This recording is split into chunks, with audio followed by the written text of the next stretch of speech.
parking in a no-stop zone, misreading a misleading sign, forgetting to pay the meter. All these things can get you fines. No one knows this better than Eric Menard. He's a parking enforcement officer with the City of Montreal, and his job is to scour the streets and hand out tickets.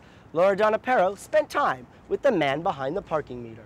Well, Willie, I was fortunate enough to ride around with Eric Menard as he drove around in his car all day doing his job. But you'd be surprised at all the moral dilemmas he faces. The real story, though, starts here on the streets of Montreal with one simple question: where do I park? Let's take a drive from the CJAD Lakekeeper Traffic Center. Here's Kelly Alexander. Good morning. Coming in from Rosemere, it looks like you have some volume at the top around the 640 on southbound 15, and I'm looking for an update on southbound 13. If you can help me out, Star 800, a free call for you on Bell Mobility from Repentigny. Busy on the approach to the Charles de Gaulle span. You will pick up volume. Every day, more than 400,000 cars come into the city of Montreal.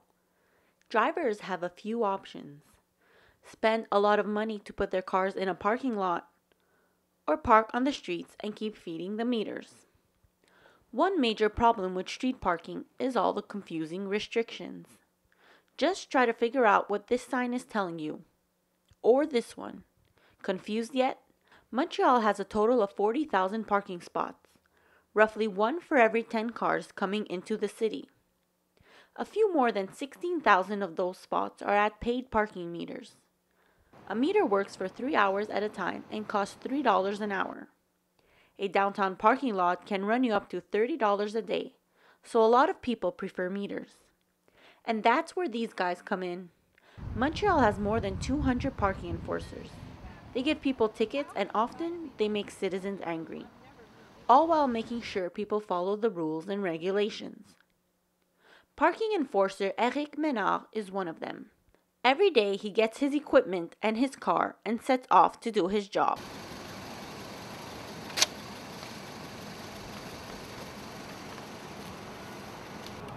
The way I work, it's not all the agents, but I tend to do a first round of residents, everything that's not related to meters, and then afterwards I start the meters. I usually don't feel bad. People tend to sometimes they threaten your life, but really not that often. When they yell, I accept it because I'm taking money from their pockets. So it's all right, you can yell at me, but just don't put your hand on my uniform, because that's it for me.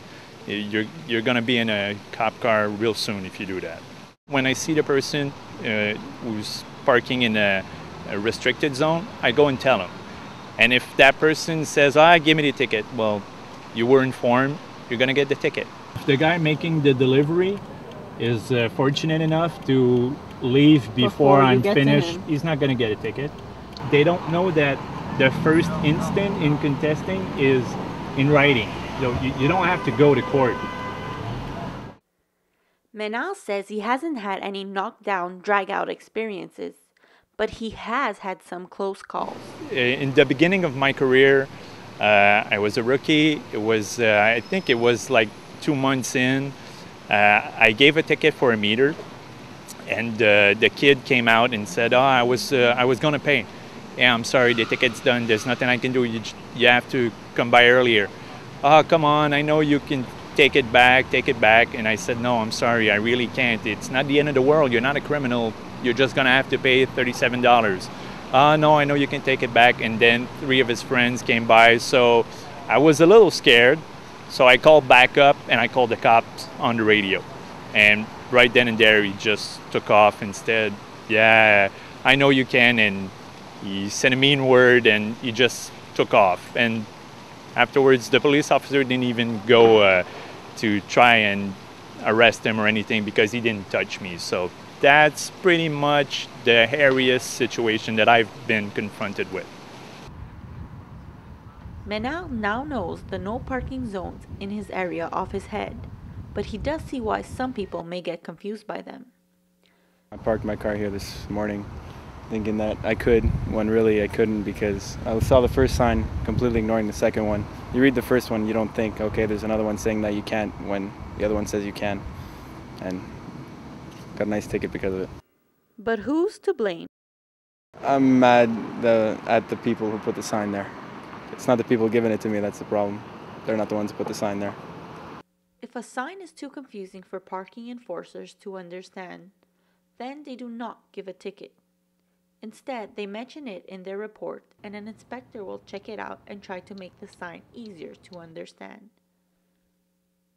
There are some places, not that many, in my sector at least, where the signs are confusing, but we try to put ourselves in the everyday normal person perspective. I just want to know, do you feel there's anything the city could do to lessen the amount of tickets they give, to make things easier for citizens? I'm really not sure if it's the city, because more and more people buy cars, and per household there are more cars in the city. So I think that's the main problem. More and more cars. The city of Montreal is certainly aware of that problem. Every year, the city holds an In Town Without My Car Day. Part of a major artery, St. Catherine Street, is closed off to cars for an entire day. People get to walk, eat, and read in the street while they listen to birds chirping. This initiative is meant to help promote the use of public transit. Plus, taking the bus and metro instead of your car could save you from having to pay a parking ticket. And there's the added benefit that it's more environmentally friendly. But if, like so many other people, you insist on using your car, here are some tips to avoid a ticket. Don't park in a no-stopping zone, or a zone reserved for bus stops. These residential zones require you have a sticker on your car with the same number. You can park in front of the blue fire hydrants. Who knew? But not the red ones. Most important, take time to read the signs. And don't forget to feed your meter. And when you drive home after a day in the city, you can feel good about having saved at least $52, the price of a parking ticket. 445 with CJAD. Thank you for traffic. Here is Bart Purcell.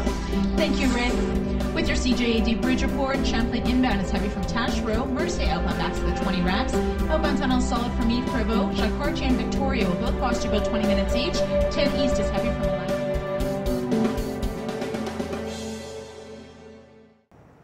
Eric Menard's story proves the old adage that you can't judge a book by its cover. And if you don't have a car, the bus and the metro are a great way to get around the city. The STM, Montreal's transit system, has instituted a 10-minute maximum waiting time for most buses across the island. But don't be surprised if you end up waiting for close to 30 minutes, because it's all in the fine print, and the STM has not guaranteed that all lines will have the 10-minute maximum waiting. But soon they'll be instituting a GPS system where people with their iPhones and Blackberries can check to find out where their bus is. And that's the word on the street. I'm Willie Lowry. And I'm Adam Bema. Thanks for tuning in. We'll see you next week on another edition of Street Stories.